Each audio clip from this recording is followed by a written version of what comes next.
कि तू जानकर क्या करेगी, अब तो तेरी शादी हो गई है। समझो, उसने मुझे ये आंसर दिया कि अब तेरी शादी हो गई है और तू मेरी पढ़ाई को जानकर क्या करेगी। Now you are busy in your married life and you can't do anything. Hello my dear students, कैसे हो आप सभी? Hope so all are good और पढ़ाई भी सभी की बहुत अच्छी चल रही होगी। और आज का सेशन हमारी 11th क्लास के स्टूडेंट्स के लिए रहने वाला है।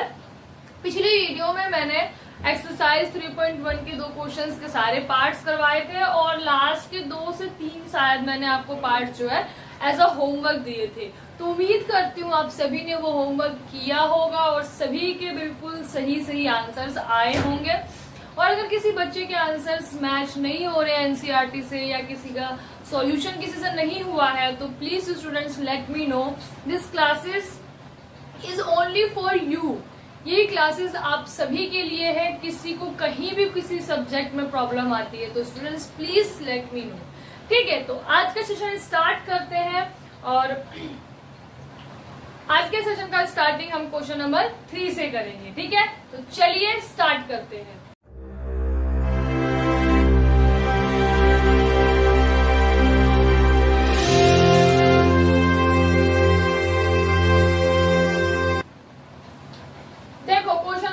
आपका क्या कह रहा है? A wheel makes 360 revolution in 1 minute. 1 minute में एक पहिया जो है वो कितने रिवोल्यूशन मतलब कितनी बार घूमता है? वो ये एक पहिया है, एक टायर है, ठीक है, ये कितनी बार घूमता है? 1 मिनट में 360 बार घूमता है। 360 रिवोल्यूशन ये कंप्लीट करता है इन जस्ट 1 मिनट। ठीक है, आगे क्या पूछा है? Through how many radian does it turn in 1 second? मतलब कितने रेडियंस में ये 1 सेकेंड में कितने रेडियन घूमेगा? 1 मिनट में 360 रिवोल्यूशन करता है ये। ठीक है, 1 सेकेंड में कितने होंगे इसका? देखो, ये एक टायर है, ठीक है, ये 1 मिनट में 360 रिवोल्यूशन पूरा करता है। और पूछा क्या है कि वो 1 सेकेंड में कितने रेडियन घूमेगा, कितना रेडियन वो 1 सेकेंड में घूमेगा, ये क्वेश्चन है। ठीक है, तो देखो 1 मिनट में वो 360 रिवोल्यूशन पूरा करता है। 1 मिनट मतलब कि 60 सेकेंड में 360 रिवोल्यूशन पूरा करता है। अब अगर मैं 1 सेकेंड पूछूं तो कितना हो जाता है? ये 360 रिवोल्यूशन डिवाइडेड बाय 60। तो 1 सेकेंड में 60 रिवोल्यूशन वो पूरा करता है। 60 रिवोल्यूशन वो पूरा करता है। यहां तक तो हम पहुंच गए। अब क्वेश्चन में पूछा किस में है? रेडियन में पूछा है। ठीक है, तो अब देखो, अगर आपको ध्यान हो, मैंने स्टार्टिंग में बताया था कि क्लॉकवाइज अगर एक रिवोल्यूशन पूरा होता है तो वो क्या होता, कितना डिग्री एंगल बनता है? 360 डिग्री का एंगल बनता है। ठीक है, और 360 डिग्री का एंगल यानी कि एक रिवोल्यूशन इक्वल टू 360 डिग्री। और 360 डिग्री का मतलब कितना हुआ? 360 डिग्री इक्वल टू 2 पाई। क्योंकि देखो 1 पाई में 180 डिग्री होता है 1 पाई रेडियन में, और 2 पाई रेडियन का मतलब कितना हुआ? 360 डिग्री। तो मतलब एक रिवोल्यूशन कितना हुआ? 360 डिग्री, या फिर मैं इसको 2 पाई भी कह सकती हूँ, 2 पाई रेडियन। तो यहाँ क्या आया मेरे पास? देखो, अब यहाँ देखो, एक revolution equal to 2 pi radian. तो यहाँ पे कितना है? 1 second equal to 60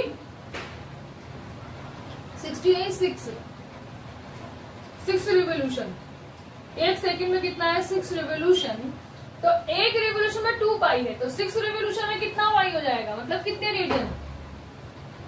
6 revolution equal to 6 into 2 pi radian. तो कितना आया ये? 12 पाई रेडियन। और यहाँ 1 सेकेंड में कितने होगा? ये 12 पाई रेडियन जो है घूमेगा। समझा? देखो कुछ नहीं था, सिर्फ घुमा दिया क्वेश्चन को। कैसे? 1 मिनट में 360 रिवोल्यूशन वो पूरा करता है। क्वेश्चन ने पूछ लिया कि 1 सेकंड में वो कितने रेडियन घूमेगा, डिग्री में नहीं पूछा और कि वो कितने रेडियन घूमेगा, कितने रेडियन वो घूमेगा। ठीक है, तो हमने क्या देखा, 1 मिनट में 360 रिवोल्यूशन करता है, तो 1 सेकंड में वो कितने रिवोल्यूशन कंप्लीट करेगा? 6 रिवोल्यूशन, क्योंकि 1 मिनट में 60 सेकंड होते हैं। ठीक है, उसके बाद हमें ध्यान था एक जो रिवोल्यूशन पूरा होता है तो वो कितने डिग्री का एंगल बनाता है? 360 डिग्री का। और पाई रेडियन में कितने डिग्री एंगल होते हैं? एक revolution equals to 2 pi radian. Radian चाहो तो आप ऐसे लिख लो और या फिर रेडियन का सिंबल लगा दो। ठीक है, इतना आया समझ में? पाई रेडियन में कितने डिग्री एंगल होते हैं? 180 डिग्री। तो पूरा सर्कल कितने रेडियन का हुआ? 2 पाई रेडियन का, क्योंकि एक रेडियन में तो 180 डिग्री होता है और 360 डिग्री का मतलब हो गया 2 पाई रेडियन। अब एक revolution equals to 2 pi radian, तो 6 revolution equals to 12 pi radian, और 12 पाई तो 1 सेकंड में 6 रिवोल्यूशन था, तो 1 सेकंड में 12 पाई रेडियन हो जाएगा। ठीक है, यहाँ पर आपका क्वेश्चन नंबर 3 कंप्लीट होता है। क्वेश्चन नंबर 4 पर जाने से पहले एक छोटा सा कंसेप्ट है लेंथ ऑफ आर्क जानने का। ठीक है, तो वो देखते हैं हम, पहले वो देख लेते हैं फिर देखेंगे क्वेश्चन नंबर 4 क्या है। लेंथ ऑफ आर्क क्या होता है? देखो आप सभी को पता होगा, मैंने ये सर्कल का ना एक पार्ट ले लिया है ऐसे,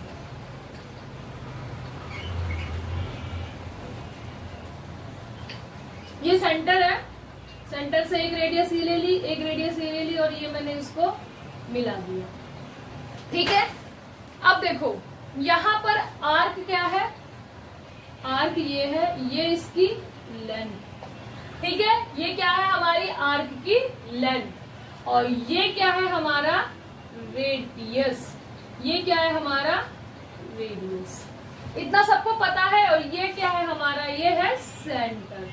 ठीक है, देखो ये हमारा एक सेक्टर है, this is a part of our circle. Circle का एक पार्ट है जिसमें जिसको हम इसको क्या बोलते हैं? इसको हम बोलते हैं सेक्टर। इस पूरे को क्या बोलते हैं? पूरा एक सेक्टर बोलते हैं। ठीक है, तो देखो एक आर्क और ये रेडियस के थ्रू सेंटर पे जो एक एंगल बनता है उसे हमने किससे डिनोट किया? Let this is theta. ठीक है, इस थीटा की वैल्यू का जो एक रिलेशन हमारी बुक में दिया हुआ है वो कुछ इस तरीके से दिया हुआ है, theta equals to L upon R। और जो इसमें ये वैल्यू आएगी ना थीटा की, वो किस में होगी? वो होगी रेडियन में, वो होगी रेडियन यूनिट में। ठीक है, जो यहाँ पर ऐसी कंडीशन में जो थीटा की वैल्यू आएगी, ये एक रिलेशन हमारी बुक में दिया हुआ है कि आर्क की लेंथ अपॉन आर्क की एक रेडियस, एक सर्कल के आर्क की लेंथ अपॉन रेडियस क्या देता है? उसके थ्रू सबटेंडेड होने वाले एंगल को देता है, जो कि रेडियन में आता है। मतलब एक आर्क और दोनों रेडियस के थ्रू जो एंगल सबटेंड होता है हमारा सेंटर पे, उसे हम थीटा से नोट करते हैं और वो थीटा हमारा कैसे आता है? L upon R. और ठीक है, तो यहाँ जो ये थीटा की वैल्यू है, मतलब इन दोनों के बीच को जो नापा गया है, जो ये थीटा है, वो इन दोनों के गैप को दिखा रहा है। ठीक है, मतलब इसके और इसके बीच का जो गैप है वो थीटा के थ्रू दिखाया गया है। और वो जो थीटा निकलता है वो किस में निकलता है? वो होता है रेडियन फॉर्म में। ठीक है, ध्यान रहेगा बच्चों को। अब हम इसी के बिहाफ पे आगे के क्वेश्चंस करेंगे। ठीक है, चलो क्वेश्चन नंबर 4 देखो क्या लिखा है। Find the degree measure of the angle subtended at centre of a circle of the radius 100 centimetre and by an arc length of 22 centimetre. ठीक है, देखो क्या कह रहा है, क्या फाइंड आउट करना है। ये हमारा एक सर्कल है, ठीक है, इसके ये सेंटर है, इसने बोला रेडियस के थ्रू और ये एक आर्क के थ्रू जो एक ये एंगल बनता है इसको डिग्री मेजर में निकालना है। कौन से मेजर में? डिग्री मेजर में, ठीक है। और ये कितने का है? ये 100 सेंटीमीटर है, ये भी 100 सेंटीमीटर है, और ये लेंथ कितनी है? और ये लेंथ है 22 सेंटीमीटर। इजी है।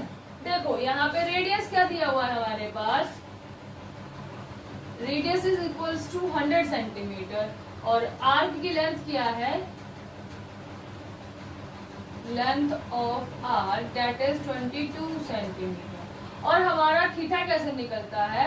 लेंथ अपॉन आर, और ये किस में होता है? ये होता है रेडियन में। अभी आपको समझाया था मैंने, ये किस में होता है? रेडियन में, ठीक है। थीटा यहाँ पर किस में आ जाता है? रियल नंबर्स में आ जाता है, ठीक है। तो अब आगे चलते हैं। देखो तो L हमारे पास है दैट इज 22, R हमारे पास है कितना है? 100, ठीक है, ये हमारे पास है। अब हमें इसको, ये क्या है हमारे पास? ये तो आ गया हमारे पास रेडियन में, ठीक है। अब हमें इसको किस में कन्वर्ट करना है? डिग्री मेजर में। अब देखो पाई रेडियन में 180 डिग्री होता है। अब मैं कहूँ एक रेडियन में कितना आ जाएगा? 180 डिग्री अपॉन पाई। तो ये क्या हुआ? एक रेडियन में 180 डिग्री अपॉन पाई होता है, तो इस पूरे रेडियन में कितना होगा? तो देखो 22/100 इंटू 180 अपॉन पाई, तो ये पूरा किस में आ गया? अब डिग्री मेजर में। अब इसको सॉल्व करो, देखो एक 0 से एक 0 कट गई। अब इस पाई की वैल्यू रखू, अगर मैं 22/10 इंटू 18/22 गुना में 7, ठीक है। अब देखो ये 22 से तो ये 22 पूरा कैंसिल हो गया, तो 18 को 7 से इंटू कर लो, इसको कर लो 2 पंजे 10, 2 नीम 18 और 9 सत्ते 63 भाग में 5। अब इसको भाग करो तो देखो डिग्री मेजर कितना आता है? 63 भाग 5, तो ये हो जाएगा 5 एकम 5, 1 13, 5 दूनी 10 बचा 3। तो इसको हम कैसे लिख सकते हैं? इसको हम लिख सकते हैं 12 क्वोशिएंट ऊपर आ गया 3 रिमाइंडर अपॉन 5 डिग्री। अब इसको हम किस में कन्वर्ट करेंगे? आपको पहले ही बताया है, इसको तब तक डिवाइड करते रहना जब तक ये सेकंड में ना आ जाए। अब देखो 1 डिग्री में 60 मिनट्स होते हैं। हमारे पास यहाँ पे डिग्री कितनी है? 3/5 की डिग्री है हमारे पास, ठीक है। तो इसमें कितने मिनट्स होंगे? तो 3/5 इंटू 60 मिनट्स कितना आया हमारे पास? 6 18, 180 अपॉन 5 डिग्री। अब इसको हम डिवाइड करते हैं तो देखो कितना आता है, यहाँ पर डिवाइड कर लो 180 भाग 5, 5 3 15, कितना आया यहाँ पे? 3 5 30। तो अब इस यहाँ पे तो ये पूरा डिवाइड हो गया, यहाँ पे ये 0 आ गया, तो अब तो हमें इसके आगे जाने की जरूरत ही नहीं है। तो ये कितना आया हमारे पास? 12 डिग्री 36 मिनट, ठीक है। ये है हमारा थीटा की वैल्यू इन डिग्री। यहाँ जो वैल्यू आई है वो हमारी रेडियन में आई है, रेडियन इन द सेंस की एक रियल नंबर। एक यूनिट हमारा जो होता है वो 1 रेडियन के बराबर होता है, ठीक है। ये एक कंसेप्ट है, देखो कैसे, एक मिनट में इसको रफ कर रही हूं। देखो देखो कैसे, ये जो हमारा रियल नंबर्स होते हैं, जो रियल नंबर्स होते हैं ये इक्विवेलेंट होते हैं टू रेडियन। देखो कैसे, मतलब क्या है इसका? जैसे मान लो एक ये हमारा 1 यूनिट का सर्कल है, ठीक है। यहाँ ये जो रेडियस है ये हमारी कितनी है? 1 यूनिट की। और ये जो है एक ये नंबर मान लो इसको एक नंबर लाइन, ये हमारा 1 है, ये 2 है और ये 3 है। इधर आ लो -1, ये हो गया -2, ठीक है। ये हमारी नंबर लाइन है। अब ये समझो ये 1 यूनिट के रेडियस है, ठीक है। अब इसको अगर आप, ये 1 है, मान लो ये फीता है, इसको अगर आप इसके ऊपर चिपकाते हुए जाओगे या फिर इसकी लेंथ, ये मतलब मान लो कोई एक धागा टाइप है, इस सर्कल की अगर आप लेंथ देखोगे तो पहले ये यहाँ से इतना आपने एक लेंथ ली, तो ये भी कितना है हमारा? 1 यूनिट है। यहाँ पर ये जो लेंथ है हमारी ये कितनी है? 1 यूनिट है, तो अगर मैं इस सेंटर से इसको मिलाऊं तो ये जो थीटा है मेरा, इस फॉर्मूले के अकॉर्डिंग क्या आएगा, देखो थीटा इक्वल्स टू, ये लेंथ कितनी है हमारी 1, रेडियस कितना है 1, तो ये जो देगा हमें वो क्या देगा 1 रेडियन देगा। मतलब एक यूनिट पे हमारा जो थीटा आ रहा है, जो रेडियन है, वो भी कितना दे रहा है हमें 1 रेडियन दे रहा है। ठीक है, तो मतलब real numbers are equivalent to radian. As it is ये 22/100 जो है ये हमारा 22/100 रेडियन के इक्वल देगा। तो थीटा हमारा किस में आ गया, रेडियन में। इसीलिए ये जो थीटा होता है ये हमारा किस में होता है, रेडियन में। और इसी वजह से हम क्या कहते हैं, real numbers are equivalent to radians. ठीक है, चलो यहाँ के बाद अब हम अपना क्वेश्चन नंबर 5 देखते हैं। अगला क्वेश्चन नंबर 5 देखो क्या कह रहा है, in a circle of a diameter, ध्यान रखो डायामीटर दिया हुआ है 40 सेंटीमीटर का, द लेंथ ऑफ अ कोड, कोड की लेंथ दी हुई है 20 centimetre, find the length of minor arc of the कोड। देखो ये हमारा एक सर्कल है, ये इसका डायामीटर है, कितने का है, ये हमारा सेंटर मान लो 40 सेंटीमीटर, तो ये कितना हुआ हमारा, ये 20 सेंटीमीटर। और बोला है कोड, ये जो कोड है हमारा ये कितना है, कोड कितना बोला है, दिस इज ऑल्सो 20 सेंटीमीटर, और ये भी क्या है हमारा 20 सेंटीमीटर। तो ये एक कौन सा एंगल है, मतलब ये एक कौन सा ट्राइंगल आपको दिख रहा है, इक्विलेटरल ट्राइंगल्स। ठीक है, क्या है ये, इक्वी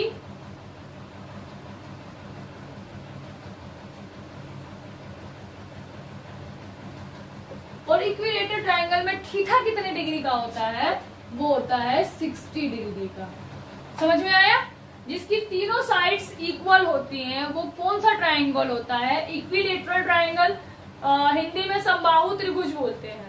ठीक है, तो इसमें उनके सारे जब साइड्स इक्वल होती है तो उनके सारे एंगल्स भी इक्वल होते हैं। दिस इज 60 डिग्री, और तीनों एंगल्स का जो सम होता है दैट इज 180 डिग्री होता है। ठीक है, तो ये होता है हमारा एक इक्विलेटरल ट्राइंगल। तो देखो हमारे पास थीटा है, हमारे पास लेंथ है, हमारे पास क्या नहीं है, हमारे पास आर्क नहीं है। तो चलो हम निकालते हैं।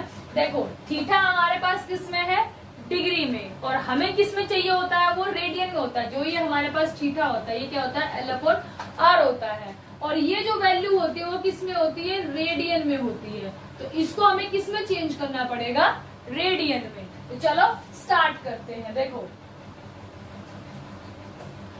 थीटा है हमारे पास 60 डिग्री, और देखो 180 डिग्री में कितना होता है, पाई रेडियन। तो 1 डिग्री में कितना हो गया, पाई/180 रेडियन। ठीक है,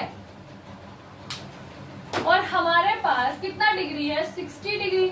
तो 60 डिग्री में कितना रेडियन आया, थीटा हमारे पास रेडियन में कितना हो जाएगा, पाई/180 इंटू 60, जो कि किस में कन्वर्ट हो गया, रेडियन में। 6 एकम 6, 6 18, दिस इज पाई/3। तो थीटा कितना आया हमारे पास, रेडियन में पाई/3। ध्यान रखना स्टूडेंट्स, गलतियां क्या कर देते हैं, एज इट इज उठा के इस फॉर्मूले में रख देंगे और लो आंसर आ गया, ऐसा नहीं होता है। यहाँ तक आने के लिए आपको रेडियन में आना पड़ेगा, क्योंकि ये वैल्यू होती है ना, ये रेडियन में होती है। ठीक है, चलो अब देखो, अब हम सीधा फॉर्मूले में डाल सकते हैं, क्या होता है, लेंथ अपॉन रेडियस। थीटा हमारे पास है पाई/3 इक्वल्स टू, लेंथ कितना दिया हुआ है हमारे पास, लेंथ नहीं है, लेकिन हमारे पास रेडियस दिया हुआ है 20। तो अब इसको आपस में क्रॉस मल्टीप्लीकेशन करोगे तो ये आ जाएगा L इक्वल्स टू, इसको अगर आप देखोगे तो हो जाएगा 3L इक्वल्स टू 20 पाई, विच इज इक्वल्स टू, तो देखो क्या आया, L हमारा 20 पाई/3। क्या है ये हमारा, रेडियन में आंसर है। ठीक है, radian.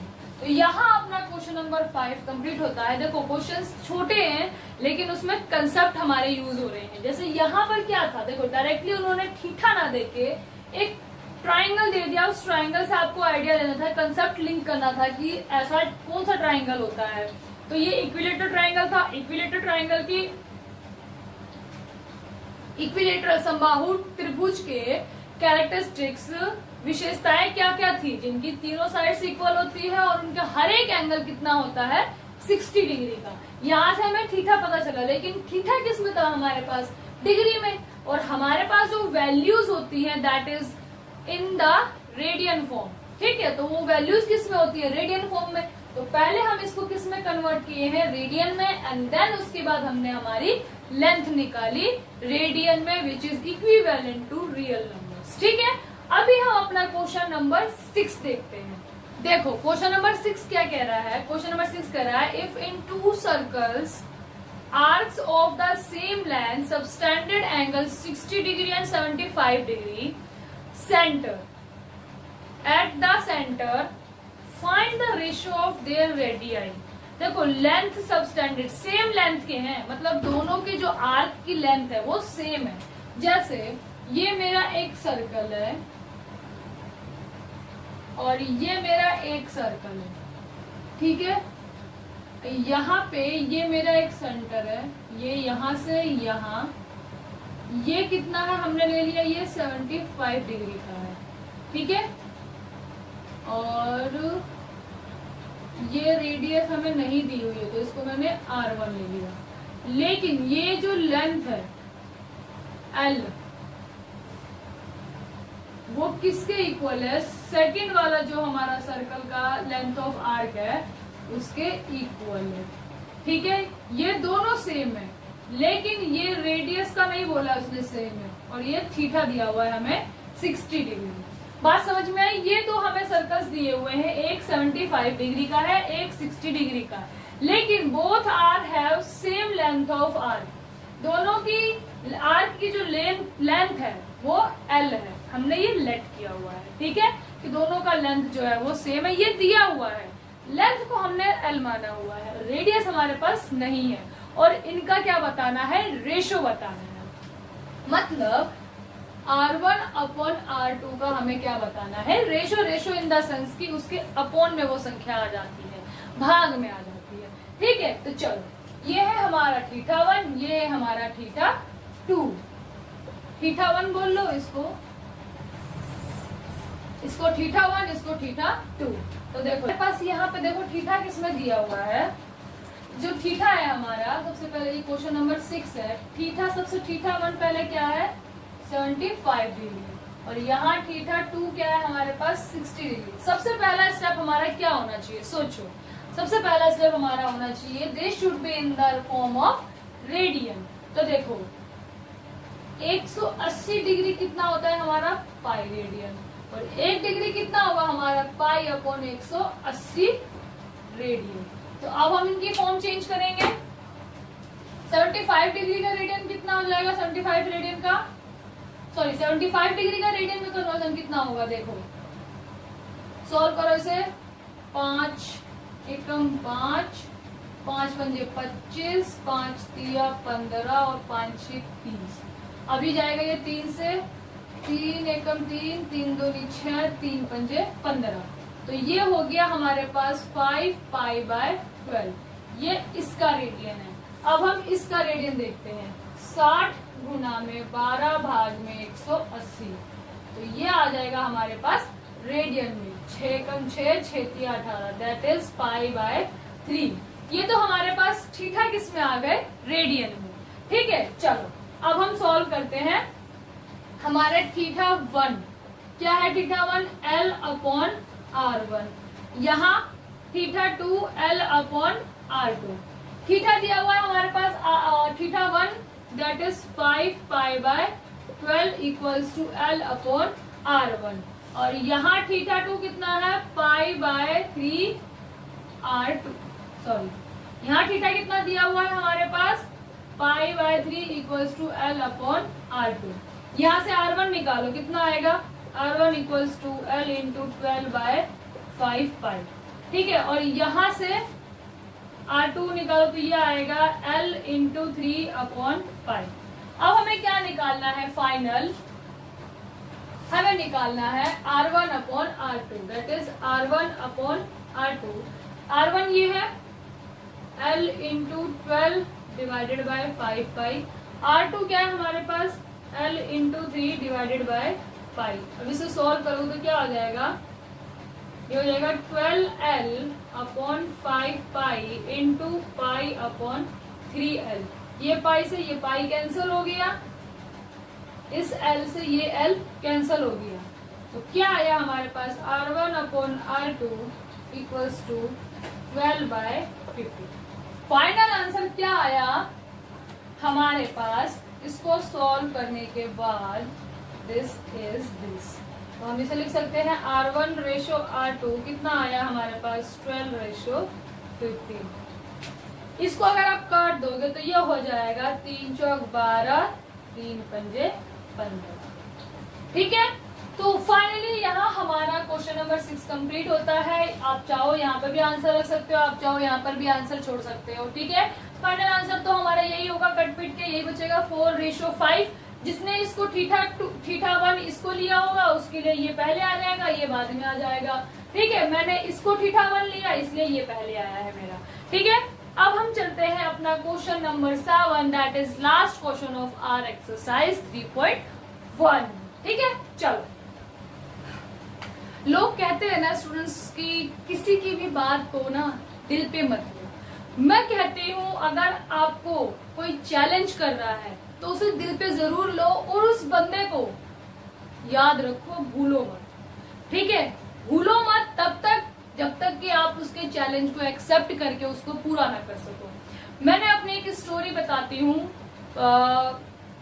Before my CA inter मैं कुछ नहीं थी, मैंने जस्ट अपनी ग्रेजुएशन पूरी की थी, वो भी बड़ी मुश्किल से पूरी की थी मैंने आफ्टर माई मैरिड।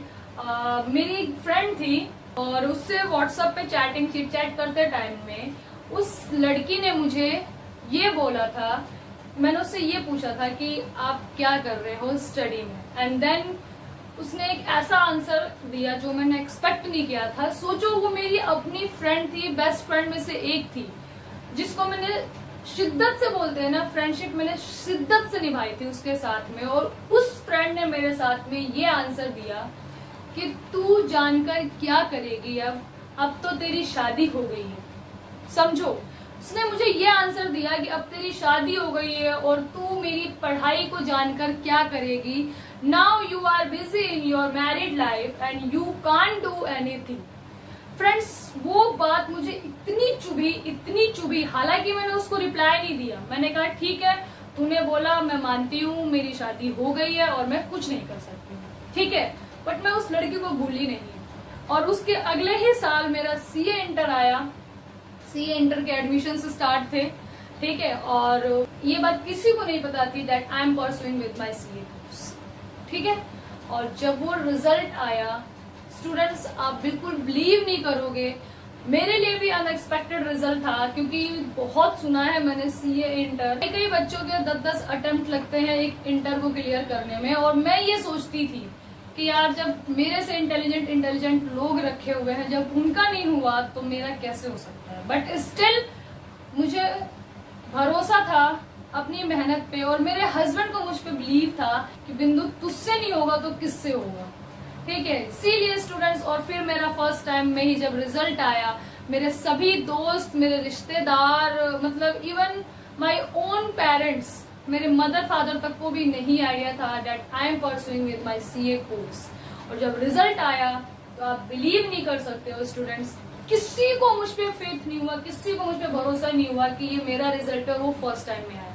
और उसके बाद से मेरी उस फ्रेंड का मैसेज भी आया, बट मैं भूल गई कि वो मेरी कोई फ्रेंड था या मैं कभी उस बंदी से मिली भी थी। ठीक है, तो मैं यही कहूंगी, देखो किस्मत एक दिन में नहीं बदलती है, लेकिन किस्मत एक दिन जरूर बदलती है। ठीक है, मैं अगर उसकी बात को लेके बैठ जाती कि हाँ मुझसे नहीं हो सकता, तो शायद मैं नहीं कर पाती और आज मैं अपने करियर को लेके ना टेंस हो रही होती। बट अब मुझे कोई टेंशन नहीं है।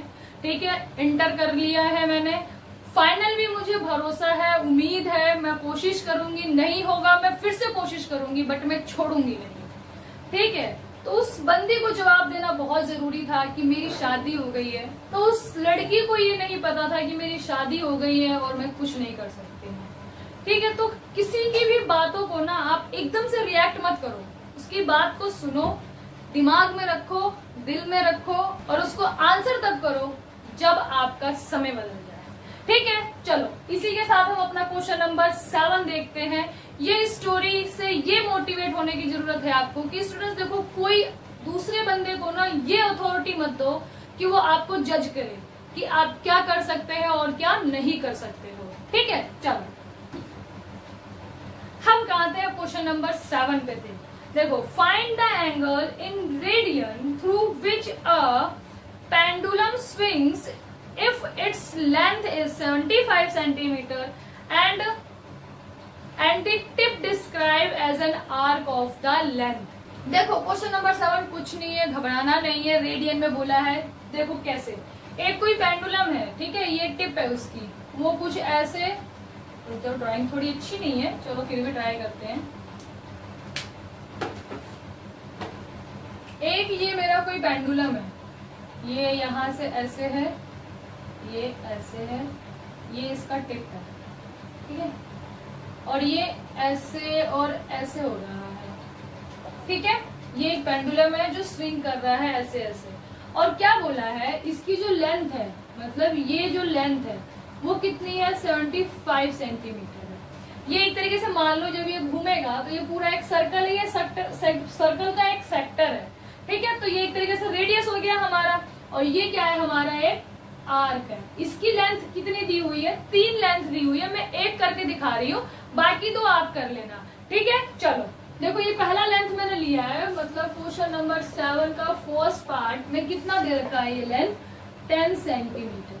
और क्या बोला है, क्वेश्चन में गुमराह करने के लिए ये बोला है कि रेडियन में फाइंड करो। जो हमारा ये फॉर्मूला है, ये theta equals to L upon R, ये किसमें वैल्यू देता है, ये वैल्यू हमें रेडियन में ही तो देता है, हमें कुछ एक्स्ट्रा एफर्ट्स नहीं डालने हैं। वो क्वेश्चन ने जस्ट आपको गुमराह करने के लिए बोला है।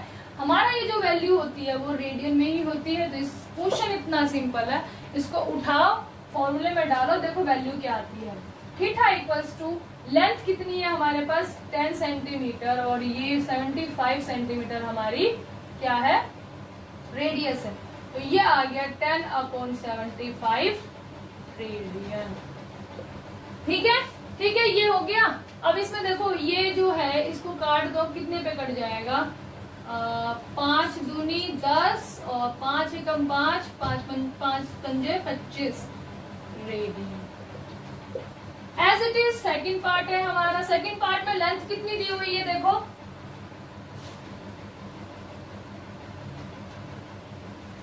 सेकेंड पार्ट में लेंथ है हमारी 15 सेंटीमीटर।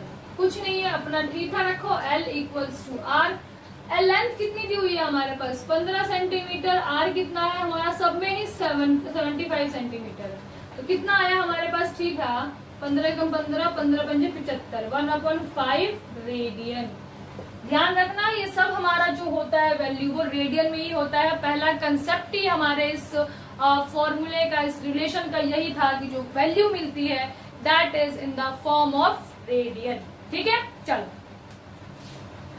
नाउ हमारा जो थर्ड है, जो थर्ड हमारा है, दिस इज 21 सेंटीमीटर।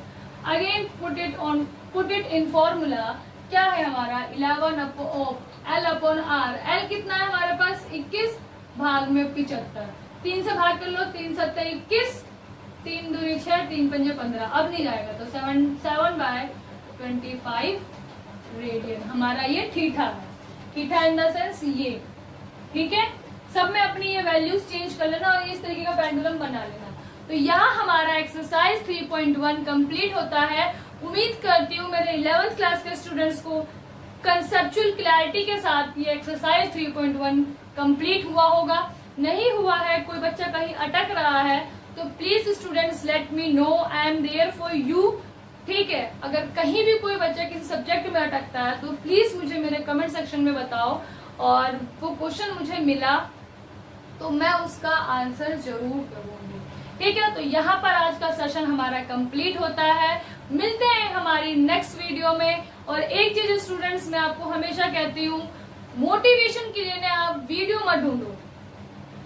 मोटिवेशन के लिए कई बच्चों को देखा है मैंने, मोटिवेशन के थ्रू मोटिवेट होते हैं। देखो स्टूडेंट्स, आपके हालात अगर आपको मोटिवेट नहीं करते हैं ना, तो कोई वीडियो, कोई चीज आपको मोटिवेट नहीं कर सकती है कि आपको पढ़ना चाहिए।